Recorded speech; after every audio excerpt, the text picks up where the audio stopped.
October 17, 2023. New Haven, Connecticut. The most shocking sound in a courtroom isn't a gasp, or a scream, or even the bang of a gavel. It's silence. The pure, breathless vacuum of space silence that filled the Connecticut Superior Courtroom number 4 the day Judge Alastair Warren broke. Let me set that scene for you. The air was stiff, starched by central heating and the weight of the thing they'd all gathered to do. The jury sat like stone carvings. The defense attorney had her hand frozen halfway to a glass of water. And at the center of it all, on the high bench, was the man they called the Stone Bench himself. Judge Alastair Warren. 64 years old. A face etched from granite by a lifetime of verdicts. He was the judge they called for the worst cases, the ones that needed a mind as sharp and unmovable as a cliff face. For 3 weeks, he'd presided over the trial of the state versus Eli Hollis, the 12-year-old boy who killed his surgeon father, his mother, and his little sister. For 3 weeks, Warren had been the picture of dispassionate control. Unshakable. And then, in the space of 90 seconds, he wasn't. It happened during the testimony of the defense's final witness, Dr. Eris Thorne. The psychologist wasn't there to say Eli didn't do it. The evidence was ironclad. He was there to explain why. He'd spent months with Eli, peeling back the layers of the boy's terrifyingly brilliant mind. He was talking about a concept he'd named in his report. The silent sanction. He described it not as a punishment, but as an erasure. A parent, turning a child into a ghost in their own home for days on end. No eye contact. No spoken word. As if they simply ceased to exist. Judge Warren listened, his chin resting on steepled fingers. His expression was one of mild, academic skepticism. Then Dr. Thorne shifted in his chair. His voice dropped, just a shade, but in that silent room, it was like a thunderclap. The triggering incident, he said, wasn't directed at Eli alone. It was extended to the one creature he felt loved by unconditionally. His dog, a terrier named Kafka. He detailed the ultimatum given by the father, David Hollis. The cold, surgical pronouncement that the corruption of Eli's disobedience was now killing the innocent animal. That the dog would be put down in the morning. In Eli's logical framework, Thorne said, his words clear and precise as a scalpel cut, the source of the infection was not the dog. It was the family system itself. The parental brain. To save the innocent life, he believed he had to excise the source. That's when you saw it. First, Judge Warren's breathing hitched. A tiny, almost imperceptible catch in his throat. His fingers, still steepled, began to tremble. Then, his glasses fogged. From the inside. He blinked, slowly, as if waking from a dream. He took his glasses off with a hand that was now visibly shaking. He stared at the bench in front of him, but he wasn't seeing polished oak. He was seeing something else entirely. A memory. A ghost. His jaw clenched, a muscle twitching violently in his cheek. He tried to draw a breath to speak, to call for order, to do anything. What came out was a sound no one in that room ever thought they'd hear. A raw, wrenching sob. It was choked, immediate, and it shattered the imposing figure of the man completely. He slammed the gavel down once, a cracked, desperate sound. "Our recess," he managed to force out, his voice strangled. And then he did the unthinkable. He stood, turned his back on the entire courtroom, and fled through the door behind his bench. He left behind a silence so absolute you could hear the hum of the fluorescent lights. I want to ask you to do 2 quick things. First, if you're finding this story as compelling as I am, please hit that subscribe button so you never miss an episode. Second, drop a comment below and let me know where you're watching from. I love hearing from viewers all around the world. Now, how did we get there? How does a judge who built his entire life and career on the rock-solid belief that evil is a clear choice, that right and wrong are territories on a map with no borderlands, how does that man come completely undone by the why behind a child who killed his family? This is not a story about a monster. It's the story of 2 brilliant minds on a collision course. One, a boy trapped in a silent, beautiful prison of his parents' making, who saw murder as the only logical surgery. The other, a man who built his own prison of black and white judgment, who believed he was untouchable atop his bench of righteousness.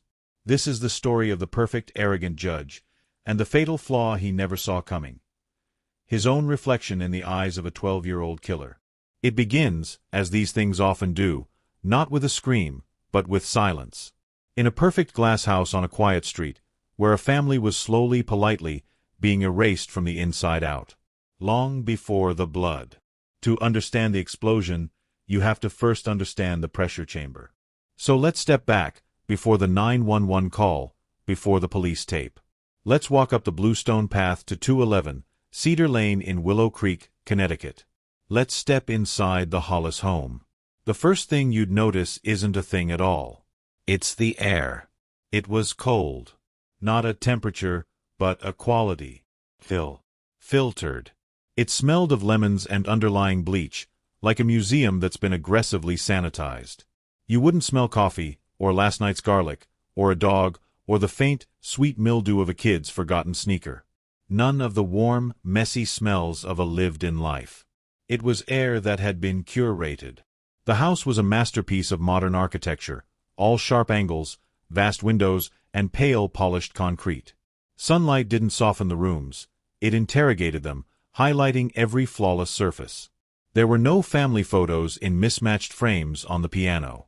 There was a piano, a gorgeous, black Steinway, but on it sat a single, abstract sculpture. Cold. Perfect. And the family that lived there matched their habitat.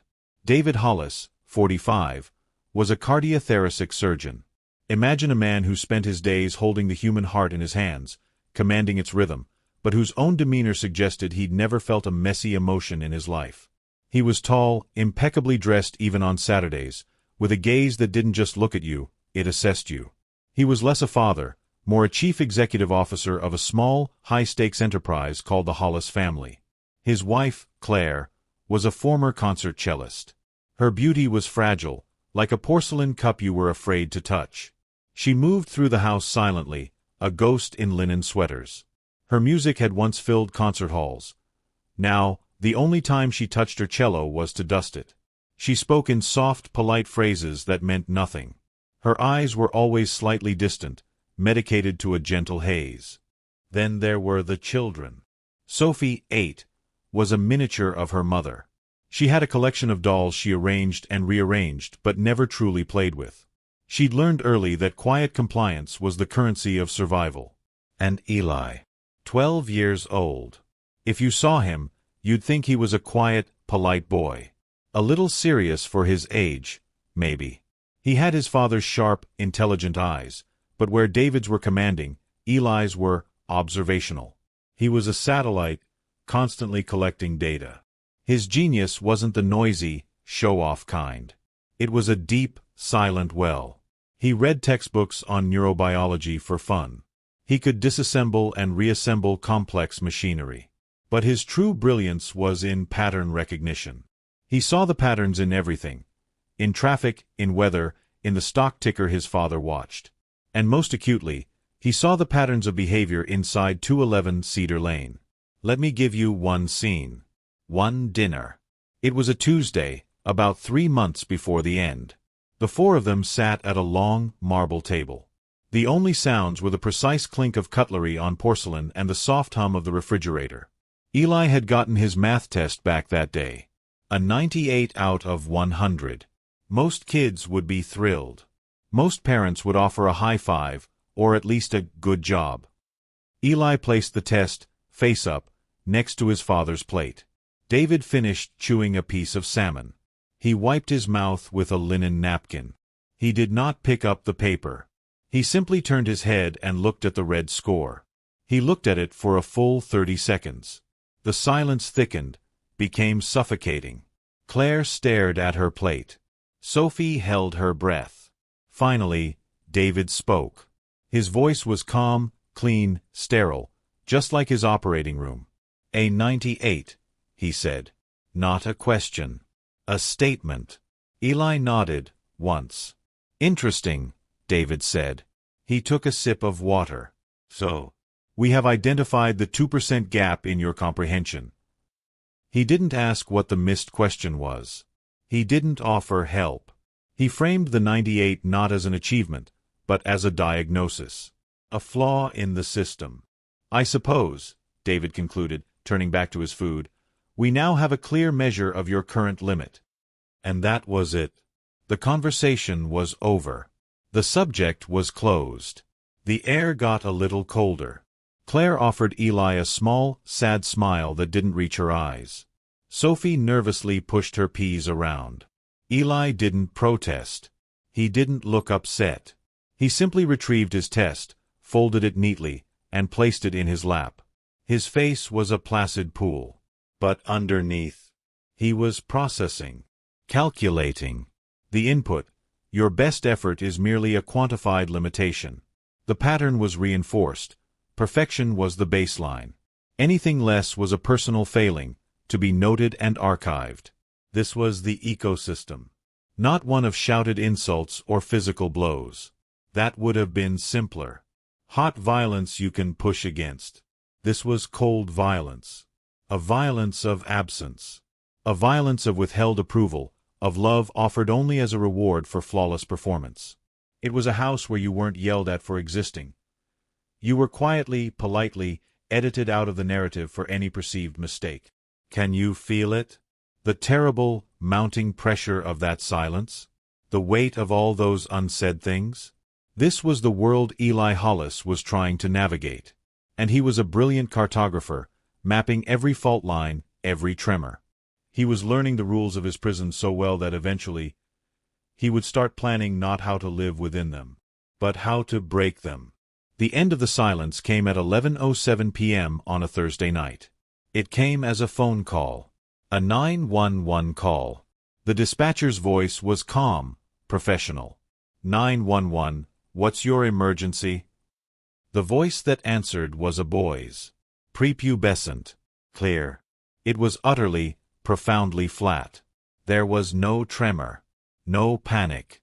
No tears. There's been an accident, the voice said. Okay, son, what kind of accident? Are you hurt? My family is hurt. At 211 Cedar Lane. You need to come. Are they breathing? Can you check for me? A pause. In the background, on the recording, you can hear nothing. No screams. No commotion. Just that same, cold silence from the glass house. No, the boy said, with the casual certainty of someone reporting the weather. They are not breathing. That voice belonged to Eli Hollis. When the first patrol car arrived, its lights splashing blue and red against all those pristine windows, the house was a tomb. The front door was unlocked. The first officer, a veteran named O'Malley, would say later that the hair on the back of his neck stood up before he even crossed the threshold. It was the silence, he said. Houses where violence has just happened. They have a sound. A residual energy. Sobs, moans, the shaky aftermath. This had none of that. He called out, "Police. Anyone here?" From the shadows at the top of the grand floating staircase, a small figure appeared. Eli Hollis, dressed in striped pajamas. He was perfectly clean, except for a single dark smear on his left cheek. He looked at the officers not with fear, but with a kind of quiet expectation. "They're upstairs," he said. What they found, it wasn't a crime scene of rage. It was a crime scene of chilling, clinical precision. In the master bedroom, David and Claire Hollis lay in their bed. The covers were neat, pulled up almost to their chests. Each had been killed by a single, perfect, deep stab wound to the heart. There was very little blood. A surgeon could not have placed them more accurately. It was quick, efficient. There was no sign of a struggle. No overturned lamps, no defensive wounds. It was as if they had simply accepted it. In the little girl's room, decorated with princesses and unicorns, 8-year-old Sophie Hollis lay in her bed. Her cause of death was asphyxiation. She had been suffocated with her own pillow. Again, no frantic struggle. It suggested a terrible, overwhelming pressure applied with decisive force, and then it was over. The horror of the scene was amplified by its order. Nothing was ransacked. A glass of water sat on a nightstand. A book was face down on a chair. It looked like a diorama, a still life of domestic murder. And then there was the weapon. It wasn't hidden under a bush or thrown in a river. Officer O'Malley found it in the kitchen. Lying in the stainless steel dish rack, next to a rinsed coffee mug, was a bone-handled surgical scalpel. It gleamed under the kitchen lights. It had been washed, dried, placed neatly with the other clean utensils. It was David Hollis's own prized scalpel, a gift from his mentor, the ultimate symbol of his control, his precision, his authority. Now, it was Exhibit A. They brought Eli down to the station. He sat in the interrogation room, small in the hard plastic chair, sipping a box of apple juice they'd given him. He didn't ask for a lawyer. He didn't ask for his parents. He was eerily compliant. The lead detective, a weary man named Grayson, tried to gentle his voice. "Eli, can you tell me what happened tonight?" Eli looked at him with those clear, intelligent eyes. "I terminated the infection." Detective Grayson blinked. "The infection? What infection, son?" "The primary host organisms were compromised," Eli stated, as if reading from a textbook. "The system was propagating dysfunction. It was a logical necessity." Grayson leaned back, a cold feeling settling in his gut. This wasn't the confession of a scared kid who'd snapped. This was a report. "Eli, did you hurt your family?" "Yes." "Why?" Eli tilted his head, as if the question was strangely phrased. "To prevent further necrosis. To save the remaining viable tissue." He was speaking in metaphors, but they weren't metaphors to him. They were facts. In his mind, he hadn't committed a murder. He'd performed an emergency operation. The news broke before sunrise.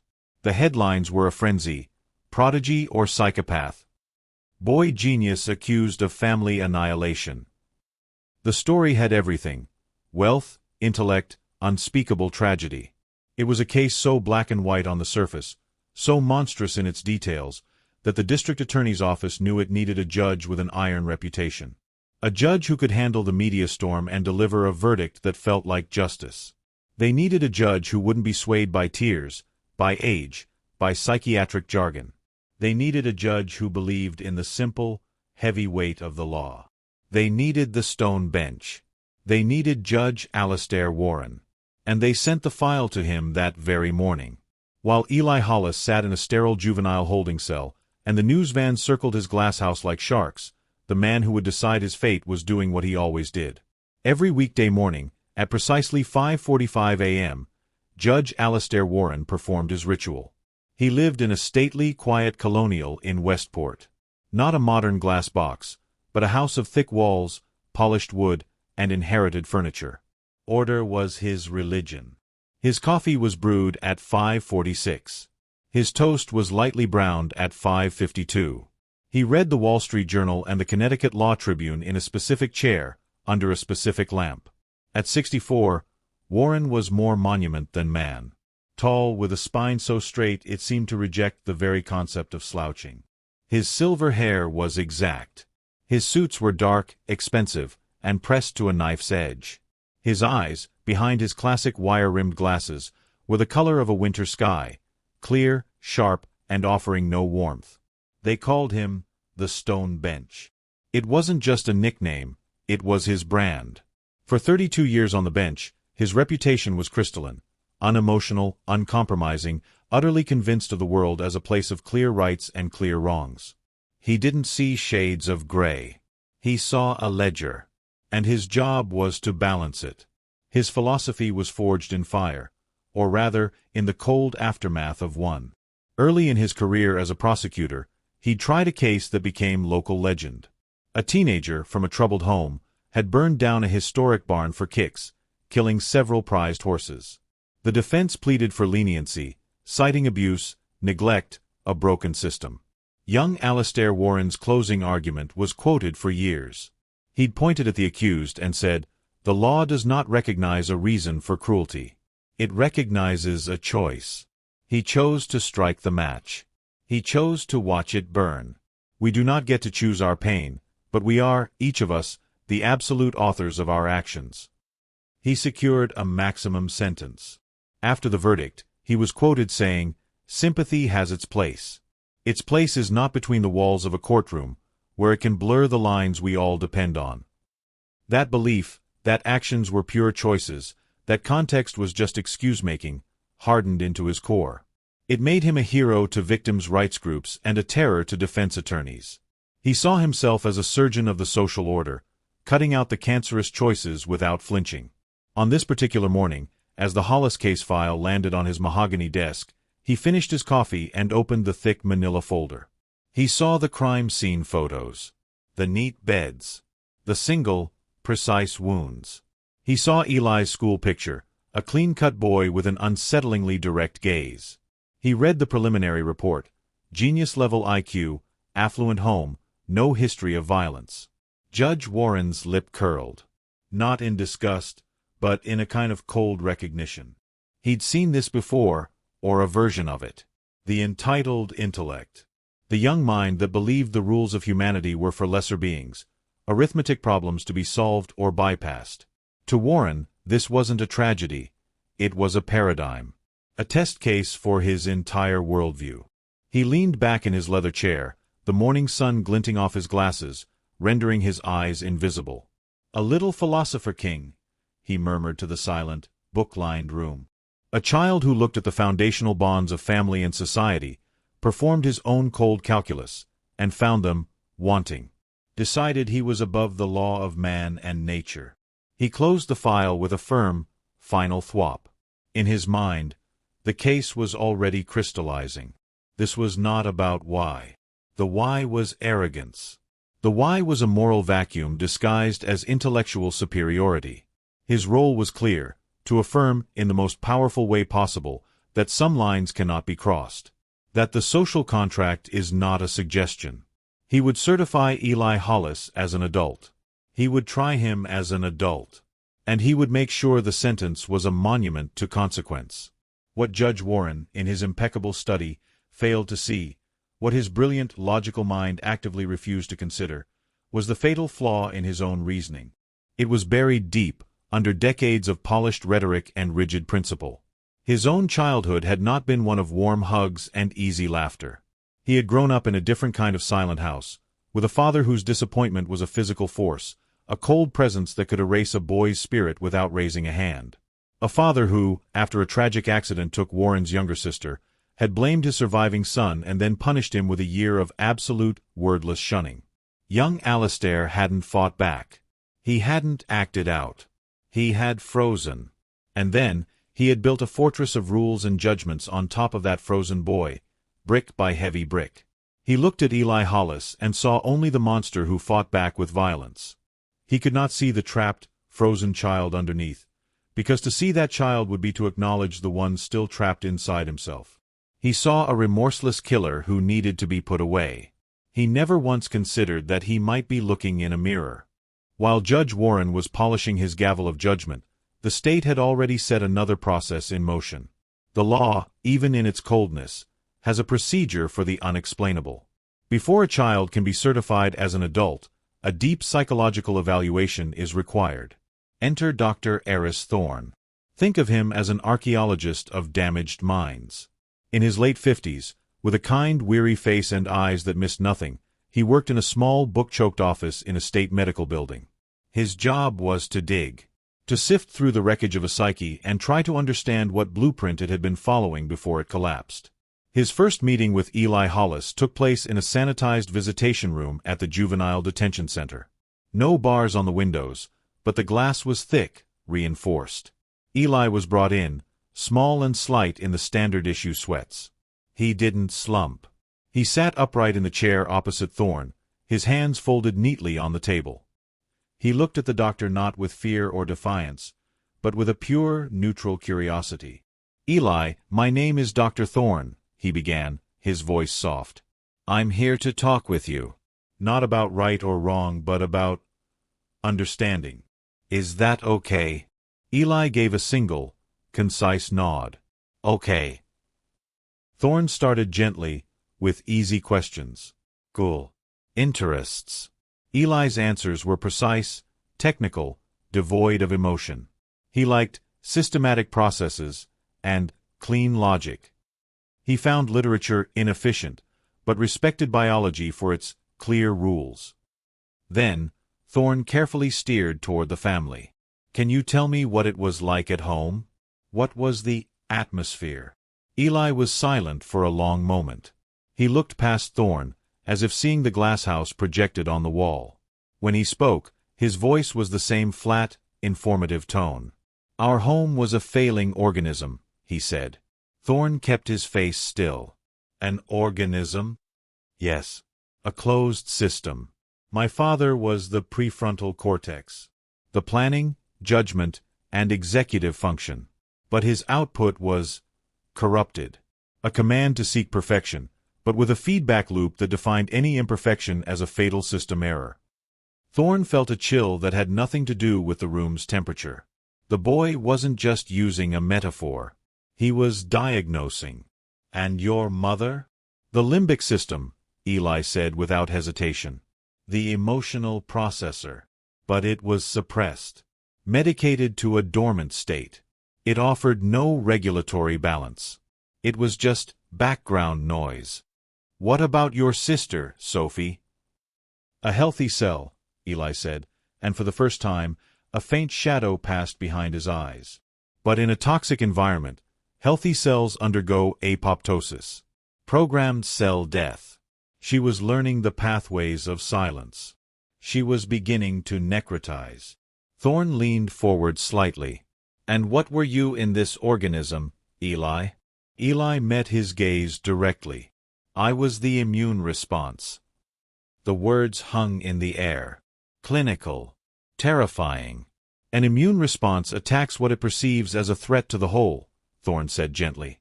Yes, Eli replied. And in your evaluation, what was the threat? The cognitive dysfunction was terminal. The system was propagating suffering. It was a logic error. To preserve any viable function, a hard reset was required. He said it with the absolute certainty of a physicist stating a law of thermodynamics. Thorne ended the session soon after. He walked back to his office, his mind reeling. This wasn't psychosis in the traditional, hallucinatory sense. This was something else. A logical psychosis. A brilliant mind, forced to grow in an environment of emotional starvation, had adapted. It had developed a survival framework so brutally rational that murder could be computed as a systemic correction. Not an act of passion, but a fatal error message. He began drafting his preliminary report, using phrases like extreme dissociative reasoning and trauma-induced metacognitive framework. He stressed the need for extensive, secure psychiatric care, not punitive incarceration. Meanwhile, across town, Judge Alastair Warren received a copy of the request for the evaluation. He skimmed the cover page and snorted. Dr. Thorne, he said to his clerk, a young man who jumped at the sound of his voice. The professional hand-wringer. He'll probably say the boy was provoked by a harsh tone of voice or didn't get the right brand of cereal. He tossed the paper onto a growing pile of defense motions. In his mind, Thorne was just another obstacle. A sentimentalist trying to blur the clear, hard lines Warren lived by. The boy had made a choice. The most fundamental, monstrous choice imaginable. All the psychological jargon in the world was just dust thrown in the eyes of justice. Two men. One saw a diseased system that needed healing. The other saw a moral rot that needed cutting out. And between them, sitting quietly in his cell, was the boy who saw himself as nothing more than a surgical instrument. A scalpel that had been picked up and used. The operation, in his mind, was over. He couldn't comprehend that for everyone else, the infection was just beginning to spread. Dr. Eris Thorne had the what? Eli's chilling, biological rationale. Now he needed the how. How does a child's mind get bent into thinking that way? What tool, what specific pressure, warps logic into something that can justify murder? He began digging in the places where families leave their faintest footprints. He wasn't looking for bruises. He was looking for ghosts. He interviewed Eli's 7th-grade science teacher, a woman who remembered him as preternaturally quiet, but with eyes that missed nothing. "Did he ever seem distressed?" Thorne asked. The teacher thought, then shook her head. "Not distressed. More like hyper-observant." Once, a group of popular kids were laughing at another student. Eli watched them, not with anger or sadness, but with this analytical detachment, like he was collecting data on a social predator. Later, he asked me if social exclusion was a sustainable form of population control in humans. It wasn't a joke. It was a research question. Thorne interviewed the weekly housekeeper Maria, a woman who had cleaned the glasshouse every Thursday for 5 years. She spoke in hesitant, careful Spanish, translated by a court aide. "Señor Doctor," she said, her hands twisting in her lap. The house, it was too quiet, like a church with no God. The boy, Eli, he was a little shadow. One Thursday, I came, and his father was in the kitchen. Eli came in and said, "Good morning, Dad." "Señor Hollis." He did not turn. He did not blink. He poured his coffee as if no one had spoken, as if the boy was air. Eli stood there for a full minute, then just walked away. His face, Doctor, it was not sad. It was empty, like a light switched off. A pattern was emerging. Not violence, but erasure. Thorne brought this back to his next session with Eli. He didn't mention the housekeeper. He just said, "Eli, you mentioned system errors. Can you give me an example of a correction protocol? What happened when there was a mistake?" Eli looked at him, and for the first time, Thorne saw a crack in the clinical detachment. A flicker of something real and terrible in the boy's eyes. "The sanction," Eli said, the word dropping like a stone. "Tell me about the sanction." Eli's gaze drifted to the reinforced window. It was the primary behavioral modifier. For a transgression, you would be placed in a state of non-existence within the system. "What does that mean, practically?" "It means," Eli said, his voice flattening back into reportage, though his knuckles were white where he gripped his knees, the parental unit would initiate sensory negation. 0 eye contact. 0 verbal acknowledgement. Your name would not be used. Your presence at meals was tolerated as you were a physical object, like a chair. Your needs were met only at the minimal biological level. You were a ghost in the machine. The protocol was called the silent sanction. Its duration was variable, determined by the perceived severity of the error. Thorne felt his own blood run cold. It was psychological torture, refined to a quiet, domestic art. "What was the longest sanction you experienced?" 5 days, 7 hours, Eli answered instantly. The data was seared into him. What was the error? A long pause. "I questioned my father's statement at a dinner party. He had incorrectly cited a historical date. I provided the correct one. The error was not the date. The error was challenging the system's central processor in front of other units. It caused a perceived loss of systemic authority." "And for 5 days, 7 hours, he didn't speak to you?" "Look at you." "Correct. My mother followed the protocol. My sister, she was trained to. She would look through me." Eli's voice didn't waver, but he began to subtly rock, forward and back, a tiny, self-soothing motion. The worst part was not the silence. It was the cognitive dissonance. You exist physically. You take up space.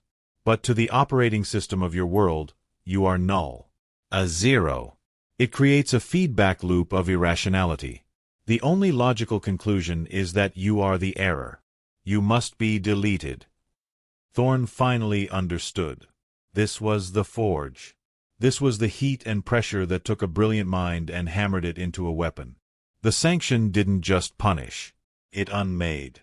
And a mind like Eli's, a mind built on logic and order, would rather tear down the entire system than be unmade again. When Judge Warren received Thorne's supplemental report detailing the silent sanction, he read it in his chambers with a deepening scowl. He got to the end, to Thorne's conclusion that this constituted sustained, severe psychological abuse that fundamentally distorted the subject's perception of agency and consequence. Warren tossed the pages onto his desk. He looked out at the gray cityscape, his reflection stern in the glass. "First world suffering," he muttered to the empty room. "A child who wasn't hugged enough. A child who got the silent treatment." He saw it as the ultimate privilege, a pain so subtle you had to have a PhD to name it. To him, it was an excuse. A fancy, academic justification for the oldest, simplest sin in the book, a violent, selfish choice. He couldn't see the zero. He couldn't fathom the terror of being rendered null in your own home. Because to fathom it, he would have to remember what it felt like. And Judge Alastair Warren had spent a lifetime building a fortress on top of that particular memory. The sanction was the key. But Warren had already thrown it away, labeling it not as a cause, but as an excuse. This was his fatal flaw, hardening from a bias into a blindness. And in that blindness, the final tragic act was already being set into motion. We've seen the pressure chamber. We've seen the tool, the silent sanction, that bent the boy's mind. Now we come to the final grain of sand. The one that makes the scale tip. The single, specific incident that transformed a brilliant, suffering child from a prisoner of the system into its surgeon. It happened on a Wednesday, the day before the end. Dr. Thorne pieced it together, fragment by painful fragment, in his final sessions with Eli. It wasn't in a police report. It was in the quiet, horrifying details the boy recalled with perfect, surgical clarity. It started with a small, childish betrayal. Sophie, 8 years old, was a quick study. She had learned the rules of the glass house better than anyone. To win favor, to secure a tiny scrap of safety, she had become an extension of her father's will. That Wednesday afternoon, she saw Eli in his room. He was reading. Not a textbook, not something from his father's approved curriculum of hard sciences and classical philosophy. He was reading a novel. A fantasy book about dragons. A secret, small rebellion. A window to a world with different rules. Sophie went downstairs. David Hollis was in his study, reviewing surgical diagrams. "Daddy," she said, her voice small. "Eli is reading a made-up book. One with monsters in it." That was all it took. A few words. A report. David didn't yell. He never yelled. He thanked Sophie for her observant diligence. Then he went upstairs. He didn't confront Eli. He didn't take the book. He simply stood in the doorway and observed. Eli looked up, met his father's gaze, and in that moment, he knew the protocol had been triggered. He saw the cold, flat disconnection already settling into his father's eyes. "The sanction is initiated," David said, his voice devoid of all human warmth. "For contamination of the intellect with irrational constructs. Duration, indeterminate." He turned and left. The sanction began. The silence descended over Eli like a bell jar. But this time, David added a new variable, a twist to the experiment. In the corner of Eli's room was a small, threadbare dog bed. On it slept Kafka, a scruffy, nervous terrier Eli had rescued from a shelter years before. Kafka was Eli's secret, his one source of unconditional, wordless affection. The dog would curl against him at night, a warm, breathing anchor in the cold silence of the house.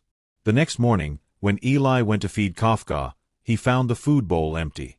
The water dish, dry. He refilled them. His father watched from the kitchen doorway. "The contamination spreads," David stated, not to Eli, but to the air. "The emotional attachment is a weakness, a sentiment that compromises systemic efficiency. The organism is rejecting the foreign body." He walked over. He picked up the full bowl of kibble. He poured it, slowly and deliberately, into the stainless steel trash can. The clink-clink-clink of the pieces hitting the metal was the only sound in the house. "The sanction," David said, turning his empty eyes finally on his son, "is now extended to the secondary attachment. The parasitic entity will receive no further sustenance from this system." Eli stood frozen. He watched as his father programmed the electronic dog door to lock. He watched as Kafka, confused, wandered to his water bowl and found nothing. The dog looked up at Eli and whined, a soft, questioning sound. For 48 hours, Eli lived in a special hell. He was a ghost, and now his only tether to the living world was being slowly erased beside him. He had to sit at the dinner table and listen to Kafka's increasingly distressed whines from the other room. He had to lie in bed at night and feel the dog's small, trembling body press against him, hungry, thirsty, and utterly bewildered. He tried once. He whispered, "I'm sorry," into the dog's fur. His father, who seemed to have sonar for any breach, appeared in the doorway. "Sentiment is the infection, Eli," he said, his voice calm and diagnostic. "You are watching it kill the thing you claim to love. The logic is clear. The attachment is malignant. It will be removed. The dog will be put down tomorrow. A final, clean excision." And then he left. Eli sat on the floor in the dark, Kafka shivering in his lap. His mind, that brilliant pattern-seeking machine, went into overdrive. The inputs. My love is a disease. My love is killing the only innocent thing in the system. The system's central processor has deemed it so. The pattern recognition clicked into place with a final, terrifying certainty. His father's logic was flawless, within its own twisted framework. The infection wasn't the dog. The dog was the healthy tissue being attacked. The source of the infection was the system itself. The cold, punishing brain that could declare a living creature worthless. To save the innocent life, to perform the only moral action left, he had to remove the source. It wasn't rage. It wasn't hatred. For Eli, in that moment, it became a mathematical imperative. An ethical equation with only one solution. He waited until the house was deep in the silence of sleep. He walked to his father's study. He opened the glass case. He took out the bone-handled surgical scalpel. It felt cold and right and terribly light in his hand. He wasn't a boy about to commit murder. In his mind, he was the immune system. He was the antibody. He was finally performing the surgery the patient desperately needed. He walked upstairs to do what he believed, with every fiber of his broken logic, was an act of salvation. Dr. Eris Thorne closed his notebook after Eli finished recounting this. His hands were steady, but his heart was a drum of horrified understanding. He finally had it. The trigger. The catalyst that made the unthinkable not just thinkable, but necessary in Eli Hollis's world. It wasn't about a book. It wasn't about being ignored. It was about love being weaponized. It was about being shown, in the most visceral way possible, that your capacity for affection was a fatal flaw that would destroy the only good thing you had. And being offered a way out, a violent, terrible, surgical way out. When Thorne included this in his final report, he wrote, "The subject did not snap. He calculated. In an environment where love was defined as a lethal pathogen, he chose what he believed was the only course of treatment." But across town, in his chambers of oak and law books, Judge Alastair Warren read the same conclusion and saw only a masterpiece of excuse-making. A dog. A withheld meal. To him, it was the pinnacle of pathetic justification. He circled the date of the certification hearing on his calendar. The time for psychology was over. The time for law was about to begin. He had no idea that the boy's story was a key, and it was about to turn in the lock of his own, long-shut past. The stage is set. The judge is entrenched, the truth is emerging, and a collision is inevitable. If you need a moment after that revelation, I understand. This is where the story fractures. Make sure you're subscribed, because in the next act, the walls close in on everyone. The courtroom is a stage. And on the first day of the certification hearing to decide if 12-year-old Eli Hollis would be tried as an adult, Judge Alastair Warren was not just the judge. He was the director, the playwright, and the lead actor. He made sure of it. You have to picture the scene. The room in the New Haven courthouse was all dark wood and cold, fluorescent light. The air smelled of old paper, floor polish, and a low hum of nervous sweat. The press gallery was packed, a forest of silent, recording devices. And in the center, at the defense table, Eli sat. He looked even smaller in a stiff, new button-down shirt. His hands were folded. His eyes were not on the crowd, or his lawyer. They were calmly tracing the patterns in the wood grain of the table, as if deciphering a code. Judge Warren entered. A rustle of movement, then silence.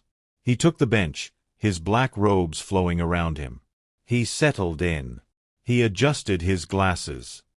He looked out over his domain, and his expression was one of utter, serene control.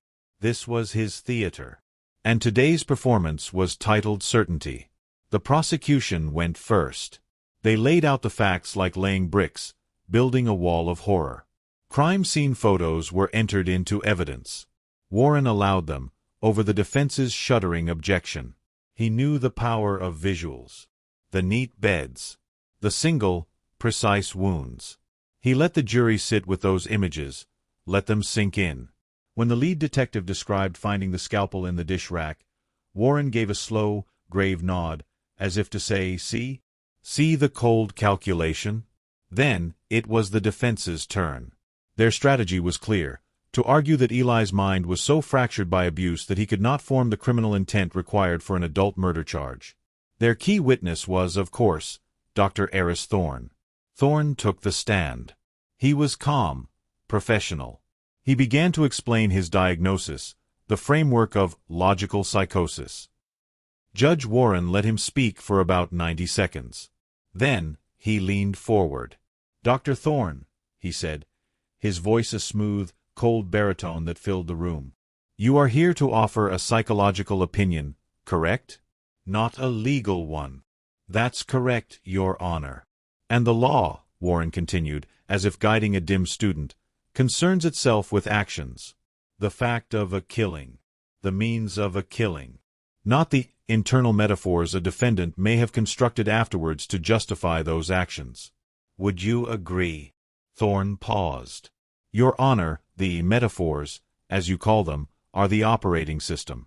They explain the why of the action, which speaks directly to intent and—" Warren held up a hand. A gentle, silencing gesture. "The why is for sentencing, Doctor. Today, we are determining how he will be tried. The state has presented physical, tangible evidence of a premeditated, deliberate act. Can your analysis change the physical fact that David, Claire, and Sophie Hollis are dead by this boy's hand?"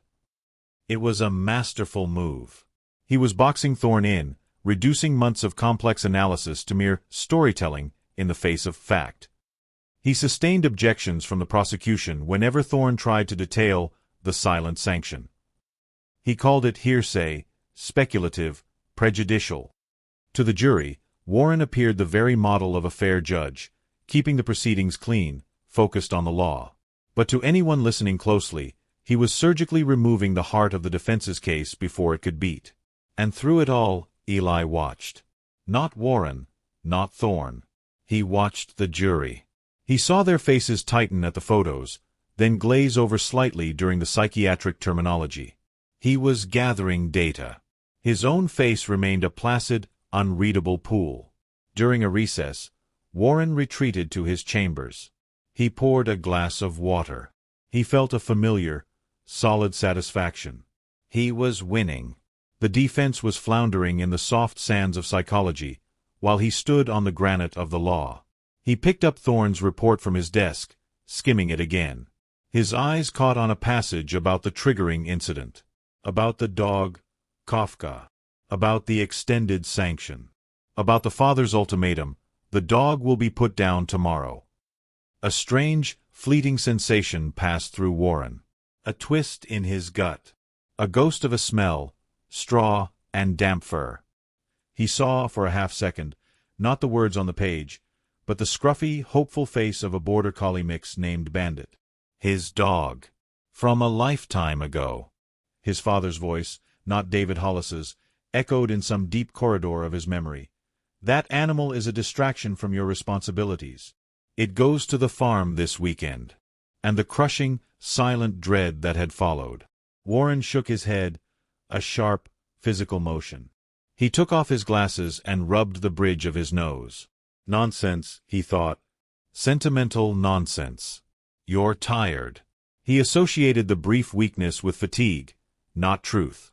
He placed the report down, face down. He straightened his robe in the mirror, the stern mask settling back into place. The moment of unease was buried, a tiny crack sealed over by sheer will. He returned to the bench, gavel in hand, more convinced than ever.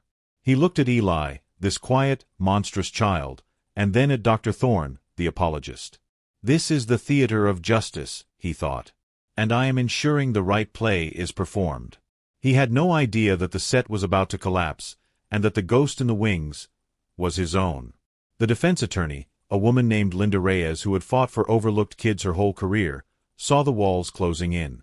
Judge Warren was using the law like a scalpel of his own, neatly dissecting her case. She couldn't win on psychiatry alone. Not in this courtroom. Not with this judge. So, she changed the game. If the judge wouldn't allow them to talk about the inside of Eli's mind, they would show the jury the outside that built it. They would put the Hollis home itself on trial. Her first witness wasn't a psychologist. He was Dr. Gavin Ross, a fellow surgeon who had known David Hollis for 15 years. He was a tall, confident man in a sharp suit, used to authority. Dr. Ross, Reyes began, how would you describe David Hollis's professional demeanor? Brilliant. Uncompromising. The best hands in the state, Ross said. And his personal demeanor? Did you socialize? Occasionally. Dinner parties. Fundraisers. Did you ever observe him interact with his son, Eli? Ross shifted slightly in the stand. Yes. Can you describe a specific instance? Ross took a breath. At a fundraiser a few years back. We were discussing a complex valve procedure. Eli, he couldn't have been more than 10, was standing nearby. The boy made an observation. A correction, actually, to a minor technical detail I'd gotten wrong. He was right. Precociously right. How did David react? Ross's eyes flicked toward the ceiling, remembering. He didn't look at Eli. He looked at me, with this cold, thin smile. He said, "You'll have to forgive the interruption.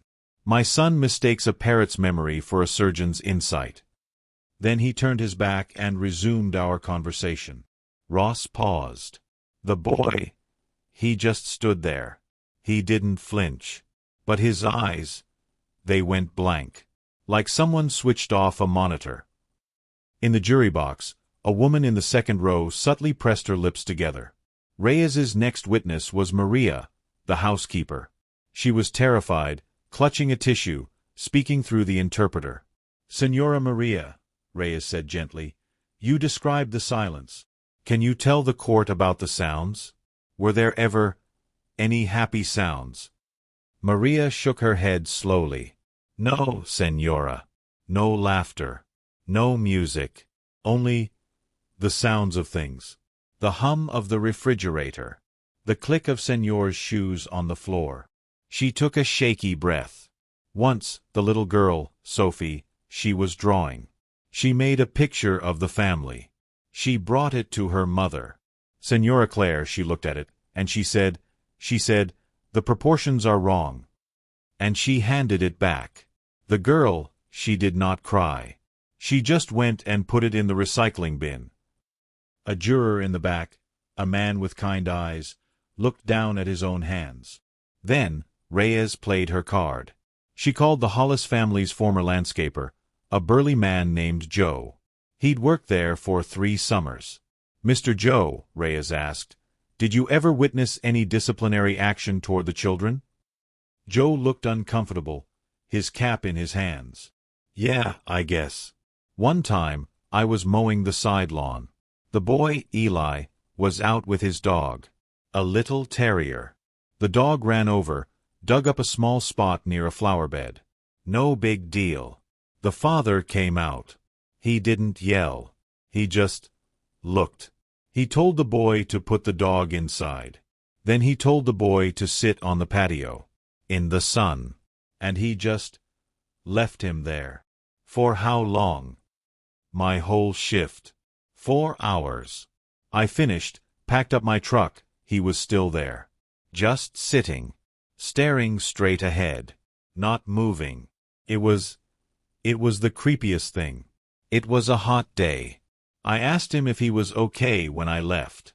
He didn't even look at me, like I wasn't there. The testimony was doing what the psychology could not. It was painting a picture not with jargon, but with simple, brutal vignettes. A humiliation at a party. A rejected drawing. A child turned into a lawn statue. These were things the jury could feel. They could imagine the heat of the sun. They could feel the sting of that cruel, witty insult. Judge Warren watched this, and a quiet, smug certainty settled over him. He saw the defense as desperate. They were airing dirty laundry, trying to disgust the jury with the parents' bad behavior to distract from the son's unspeakable behavior. To him, it was a classic, pathetic tactic. Look how mean they were, so what he did is understandable. He sustained fewer objections now. He almost wanted the jury to hear it all. He believed it was backfiring. Every story of coldness from David Hollis just made Eli's violent response seem more monstrous, more disproportionate in Warren's view. The father was emotionally cruel, so the son gets to be literally cruel? Where's the logic in that? During a recess, he said to his clerk, "They're trying to win sympathy by assassinating the victims. It's transparent. And it's failing." He couldn't see the jurors' pressed lips or the downcast eyes. He saw only the architecture of his own argument growing stronger. They were giving him the contrast he needed, the cold, intellectual sins of the father versus the hot, final sin of the son. He gavelled the court back to order, a slight, dismissive curve to his mouth. The defense's gambit, in his mind, was a Hail Mary pass that had fallen short. He was so focused on the ball lying in the end zone, he didn't notice the ground cracking open beneath his feet. The testimony wasn't for him. It was for the jury. And it was working. It was making the unimaginable just barely, terribly comprehensible. And it was preparing the soil for the seed that Dr. Thorne was about to plant. A seed that would find fertile ground in one person in that room, and one person only. The judge himself. The air in the courtroom had changed. The defense's gambit, those stories of quiet cruelty, had done its work. A new tension now hummed in the room, not just horror at the crime, but a dreadful, uncomfortable curiosity about the world that created it. The jury wasn't just listening anymore. They were waiting. And then, the defense called Dr. Eris Thorne back to the stand. This time, it was different. An appellate judge, reviewing Warren's restrictions, had ruled that a full psychological assessment was crucial to determining Eli's capacity. Warren had been overruled. He sat stiffly on the bench, his jaw a hard line, forced to allow the testimony he'd tried so hard to block. It was a silent, stinging defeat. Thorne settled into the witness chair. He looked tired, but his eyes were clear and certain. He wasn't just a doctor now. He was a translator, about to explain a foreign, terrifying language. "Dr. Thorne," Linda Reyes began, her voice resonant in the quiet. "You've evaluated Eli Hollis extensively. In your professional opinion, did he understand that taking a life was, in the eyes of society, wrong?" Thorne folded his hands. He understood it was a violation of a social rule. A serious one. Like a traffic law. But he did not believe it was a moral wrong. In his constructed framework, morality was about systemic preservation. He believed he was acting morally to preserve the only innocent life he could identify. And this framework, Reyes pressed, how was it formed? Through a repeated, sustained pattern he called the silent sanction. It was a punishment of non-existence, a lesson that to err was to be erased. It taught him that love was conditional, and that condition was flawless performance. It taught him that his own perceptions of unfairness or pain were system errors to be ignored. Warren listened, his face a mask. He wrote a note on a legal pad, metaphor as excuse. But then, Thorne went deeper. He began to connect the cold logic to the hot trigger. He talked about the dog Kafka, not as a pet, but as Eli's sole source of unconditional positive feedback. His only proof that he wasn't inherently an error. And what happened to this source? Reyes asked, her voice dropping.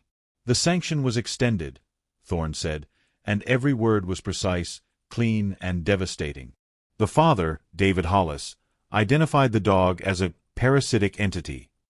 He stated that Eli's attachment was a malignancy. He terminated the dog's access to food and water. He gave an ultimatum. The dog would be put down or excised the following morning. As Thorne spoke, something subtle began to happen to Judge Alastair Warren. The first sign was his breathing. It shallowed. He stopped writing. His pen lay still on the paper. Thorne continued, painting the scene. The hungry, whining dog, the boy forced to observe, the father's calm, diagnostic pronouncement of a death sentence. Warren wasn't hearing it in the third person anymore. The words were shifting, warping in his mind. The dog will be put down tomorrow. The voice wasn't David Hollis's. It was deeper, older, rougher. It was his own father's voice. The sterile courtroom walls seemed to melt away. He wasn't on the bench. He was in a dusty barn, the smell of hay and manure thick in the air. He was 10 years old. And his dog, Bandit, a loyal, foolish border collie mix, was licking his hand. His father stood in the doorway, backlit, a towering silhouette. That animal is a distraction from your responsibilities. It goes to the farm this weekend. It's being put down. Young Alastair had pleaded, sobbed. His father's response hadn't been a slap. It had been a turning away. A silent, absolute dismissal. And then, the weeks of silence that followed. A different kind of sanction. For his emotional indulgence. He had buried that boy. He had buried Bandit. He had buried the tears under layers of procedure and pronouncement. He had become the stone bench to never, ever feel that powerless again. And now, from the witness stand, Dr. Thorne was conducting an archaeological dig straight into his soul. In that moment, Thorne said, his words echoing in Warren's skull, Eli's logical framework delivered its verdict. The system's central processor had declared an innocent life forfeit. The only way to save it was to remove the source of the lethal judgment. It was not an act of rage. It was an act of catastrophic, misplaced rescue. Catastrophic, misplaced rescue. The phrase hung in the air. Judge Warren's glasses fogged. A white, milky bloom from the inside. He couldn't see the courtroom. He could only see the past, and it was identical to the present. He saw it now with horrifying, perfect clarity. He and Eli Hollis were not opposites.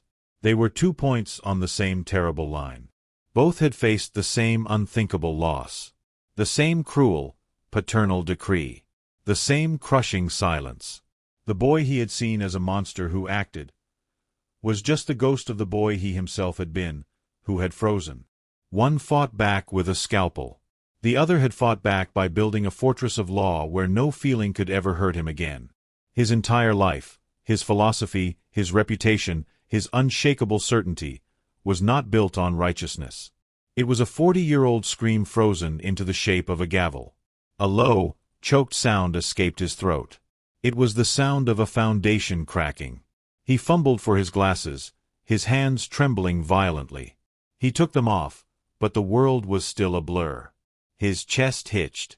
The sob he had swallowed at age 10 finally broke free, raw and wrenching, in front of God, the jury, and the boy he'd come to condemn. He slammed the gavel down, a desperate, cracking noise. "Ah, recess," he strangled out. And then he did the unthinkable. He turned his back on the law, on the theater, on everything, and fled. In the ringing silence he left behind, Dr. Thorne slowly closed his notebook. The jury sat in stunned paralysis. And at the defense table, Eli Hollis watched the empty bench. For the first time in the entire trial, a flicker of something like confusion, not understanding but recognition, passed over his placid face. He had seen a system error. A complete and total crash. The judge was gone. And the man who was left was finally, terribly, awake. The door to the judge's chambers slammed behind him, a sound as final as a tomb ceiling. For a few seconds, Alastair Warren didn't move. He stood with his back against the heavy oak, his chest heaving, the rough wood pressing into his spine through the thick black robe.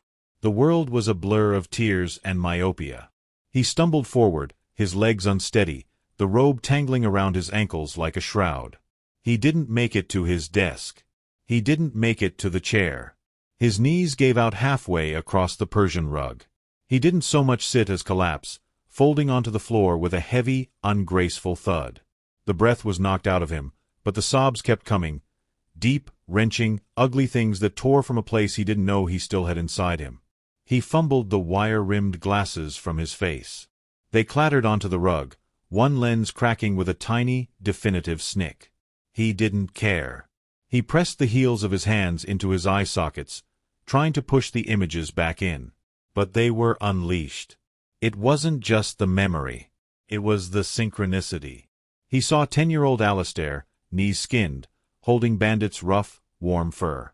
He smelled the hay, heard the flies buzzing. He felt the bottomless pit of grief open in his stomach when his father spoke those words. "It's being put down." The feeling wasn't sadness. It was annihilation. The one creature that loved him without condition, that wagged its tail at his mere presence, was being declared worthless.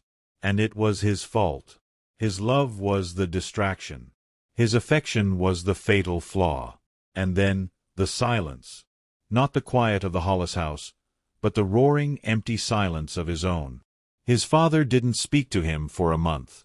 Not a word. He was a ghost in his own home, a boy carrying a howling grief he was forbidden to name. The lesson was learned, seared into his soul. Your heart is a liability. Your attachments are weaknesses that will be used against you. To be safe, to be good, you must be stone. He had built a cathedral on that lesson. Every stern judgment from the bench was a brick laid over that boy's grave. Every maxim about choice and consequence was a hymn sung to drown out the whine of a hungry dog and the sound of his own childish weeping. And for 40 years, it had worked. He was the stone bench. Impregnable. Until a psychologist, in a calm, clear voice, described another boy, another dog, another father's cold decree, and the surgery that boy chose instead of silence. He chose surgery. I chose silence. The thought was a lightning bolt, illuminating the ruins of his life. He wasn't a righteous judge. He was a survivor of the same crime, who had sentenced a million other survivors for reacting differently. His entire philosophy was a lie, a beautifully constructed, legally justified lie built to protect a terrified child from ever feeling that pain again. A fresh wave of sobs racked him. They were tears for Bandit. For the sister he'd lost and never properly mourned. For the lonely, frozen boy he'd been. And yes, tears for Eli Hollis, who was that same boy, reflected back at him through a shattered, violent mirror. The weight of it was physical. The robe was suddenly a lead apron. The gold seal of the state on the wall seemed to mock him. He curled in on himself on the floor of his own powerful chamber, utterly, completely broken. Back in the courtroom, the silence was of a different kind. Shock, thick and electric. The bailiff stood frozen, unsure of protocol for a judge who had just emotionally combusted. The jury stared at the empty bench, then at each other, their faces masks of confusion and dawning, uncomfortable pity.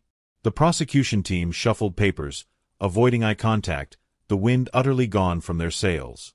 At the defense table, Linda Reyes placed a steadying hand on her legal pad, her mind racing through the implications. This changed everything. And Eli. He slowly turned his head from the empty bench to look at Dr. Thorne, who was still on the witness stand, watching the doorway with a profound, sad knowing in his eyes. Eli's brow furrowed. Just slightly. It was the most human expression anyone had seen from him throughout the entire trial. It wasn't happiness, or relief, or even understanding. It was confusion. The logic was failing. The judge was the ultimate system administrator. And the administrator had just experienced a catastrophic, public failure. Eli's eyes tracked back to the door, as if waiting for a reboot, for the system to restore itself to its predictable, stern order. But the door remained shut. The bench remained empty. For the first time, the world outside Eli Hollis's mind had done something his internal logic could not immediately process. It had wept. The trial reconvened an hour later. But it was a different courtroom. The air had been bled of its certainty. When Judge Alastair Warren re-entered, he moved differently. The imperial sweep of his robes was gone. He walked slowly, as if carrying a great weight. His eyes were red-rimmed, the skin around them puffy and raw. The cracked glasses sat askew on his nose. He didn't look at the gallery, or the prosecution, or the defense. He simply took his seat, his movements precise but drained of all their former theatrical power. The stone bench was gone. In his place was just a man. A tired, shattered, humbled man. He cleared his throat. The sound was rough, like gravel. "This court will proceed," he said, his voice lacking its commanding boom. It was quieter, flatter, real. The closing arguments felt almost perfunctory after what had happened. The prosecution spoke of facts, of actions, of consequences. But the words seemed to land softly now, without their previous sharp edges. The defense spoke of context, of broken minds, of the difference between wickedness and wounding.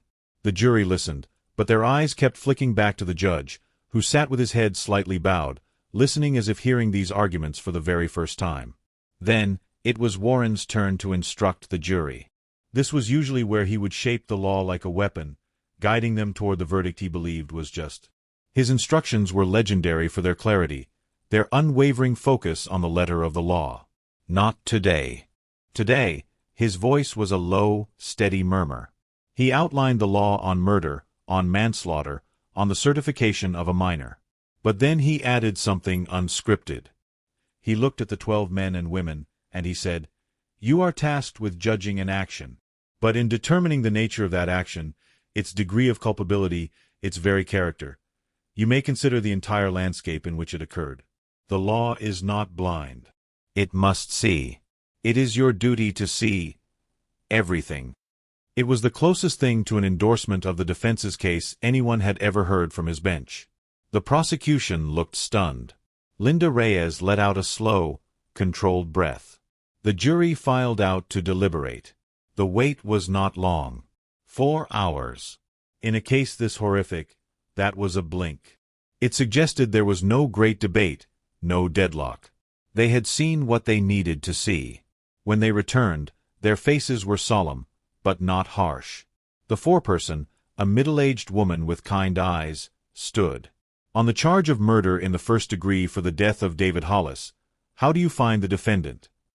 "We find the defendant guilty of the lesser-included offense of manslaughter in the first degree, by reason of extreme emotional disturbance." A ripple went through the room. Manslaughter, not murder. The same verdict was repeated for Claire Hollis. And for Sophie, the jury found him guilty of a different form of manslaughter, acknowledging the unimaginable pressure of the environment. But the final, crucial question remained. Would he be certified as an adult?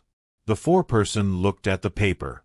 "We, the jury, find that the defendant, Eli Hollis, is not a proper person to be tried as an adult due to his mental state and circumstances. Eli would remain in the jurisdiction of the juvenile and psychiatric system. There would be no life sentence in an adult prison. He would be sent to the high-security forensic psychiatric institution at Fairwater, a place for the broken, not just the bad." Judge Warren nodded slowly, absorbing the verdict. "Thank you, ladies and gentlemen of the jury. You have performed a difficult duty with profound humanity." Then came sentencing. It was a formality now, but Warren insisted on speaking. He turned to Eli, who sat watching him with that same unnerving calm. "Eli Hollis," Warren began, his voice thick. He paused, gathering himself. "The law has spoken. It has found you responsible, but it has also, in its wisdom, recognized the prison you were already in. I have failed to see those bars. I saw only the crime they produced. For that failure, I am deeply sorry." He wasn't apologizing to the court. He was apologizing to the boy. The room held its breath. "You will go to Fairwater. It is not a gentle place. But it is a place where, perhaps, the sickness in your mind can be treated, not just punished. Where the silence might eventually be filled with something other than fear." He took a final, long breath. "I cannot heal what was done to you. The law cannot. I hope, someday, you find a silence that is peaceful. That is all. For a moment, nothing. Eli simply stared at him. Then, Eli Hollis did something he had not done through arrest, interrogation, or trial. He nodded. A single slight, but unmistakable dip of his chin. An acknowledgment. Not of guilt or of forgiveness, but of communication. The message had been received. Judge Warren brought his gavel down softly. This court is adjourned. The final silence that followed wasn't the silence of shock or of horror. It was the silence of exhaustion. The silence after a long storm has passed, leaving a washed-clean world, battered and changed, but finally, quiet. The law had delivered its verdict. And for the first time, it felt less like a victory, and more like a sad, necessary truth. A year is a long time, and no time at all. The glass house on Cedar Lane was sold. The new owners ripped out the cold, polished concrete and put in warm, wide plank oak floors. They painted the walls a soft yellow. They let their two big, goofy Labrador retrievers tumble through the rooms, their nails clicking and their barks echoing where once there had been only silence. The system was reset, with a different kind of logic. Judge Alastair Warren did not return to the bench. The stone bench was retired. He submitted his resignation citing personal reasons, and the legal world buzzed with quiet speculation they would never understand. He didn't move to an island or retreat into bitterness. He did something simpler and harder. He started showing up. He volunteers 3 days a week at the Center for Child Trauma and Resilience, a quiet place with worn carpets and walls covered in children's drawings. He doesn't offer legal advice. He makes coffee. He organizes donation bins. He reads stories in a low, steady voice to small groups of wary, wounded children, who have no idea the man in the plain sweater was once a feared titan of the court. He is just Mr. Alastair. A safe, quiet presence. One bright autumn afternoon, he drove to a small cemetery in Litchfield. He stood before a simple headstone he hadn't visited in decades. Eleanor Warren, beloved daughter and sister. He placed a small bunch of wildflowers beside it. He didn't speak aloud. But in his mind, for the first time, he said, "I'm sorry I got quiet after you left. I'm sorry I stayed quiet for so long." It wasn't the law. It wasn't a judgment. It was just a truth, finally spoken in the stillness. Then he went and found the older, plainer stone for his father. He stood before it for a long time, and felt nothing but a distant, cold pity. The chains were off. At the Fairwater Secure Psychiatric Institute, Eli Hollis exists in a different kind of system. His room is a small, soft-padded rectangle. There are no scalpels, no glass. His days are a regimen of therapy, medication, and monitored activity. Dr. Eris Thorne visits him once a month. The sessions are slow. Progress is not measured in breakthroughs, but in tiny, almost imperceptible shifts. Eli does not write stories. He does not paint. He was given a notebook. For the first 6 months, he left it blank. Then one day he began to draw. Not fantasies. Not schematics. He began drawing birds. He would sit by the reinforced window in the common room for hours, watching the sparrows and finches in the courtyard. He drew them with a startling technical accuracy, the precise angle of a wing, the pattern of feathers. He began logging them. House sparrow, female. 10:47 a.m. Feeding on scattered seeds. When Thorne asked him about it, Eli said, "Their behavior is predictable, but not punitive. Their systems are clean. Survival. Nurturing. Flight. There is no silent sanction in a flock. Only motion." It was perhaps the healthiest thing he'd ever said. He was turning his brilliant, pattern-seeking mind away from the dark logic of his family, and toward the innocent, observable logic of nature. He was learning to watch life without feeling the need to perform surgery on it. He is not cured. He may never be. He is a deeply damaged mind in a slow, fragile process of repair. But he is not a monster in a cage. He is a patient. On a bench in a busy city park, Alastair Warren sits, feeding leftover crusts of his sandwich to the pigeons. He watches the flow of people. He sees a young father, stressed, talking loudly on his phone. His toddler son tugs on his pant leg, wanting attention. The father brushes the small hand away, absent-mindedly, not once looking down. A year ago, Judge Warren would have seen only a lazy parent, a minor character in the story of societal decay. Now, he sees something else. He sees the beginning of a silence. He sees a small, potential sanction. He doesn't judge. He acts. He stands, walks over, and taps the young father gently on the shoulder. The man turns, irritated. Warren doesn't smile. He just holds out the rest of his sandwich in its wax paper. "For the birds," he says, his voice calm. "It's easier to watch them with two hands free. They're quite fascinating." He nods toward the toddler, who is now staring at the pigeons with wide eyes. The father looks from the old man's kind, tired face to his son's curious one, and something in his own face softens. He takes the bread. Thanks." He ends his call. He kneels down, and together, father and son tear the bread and toss it, watching the birds flutter and scramble. Warren walks away. He doesn't look back. He didn't change the world. He didn't absolve a sin. He just offered a small, quiet intervention. A break in a pattern. That's all any of us can do, isn't it? We can't always fix the broken systems. We can't undo the silent sanctions of the past. But we can refuse to administer them. We can choose, in our own small ways, to be a break in the pattern. To replace judgment with a clumsy, human act of connection. To turn our brilliant, wounded minds away from mapping faults, and toward observing the simple, resilient flutter of life that persists in spite of everything. The opposite of silence isn't noise. It's attention. The opposite of judgment isn't absolution. It's understanding. And sometimes, the most profound justice isn't a verdict.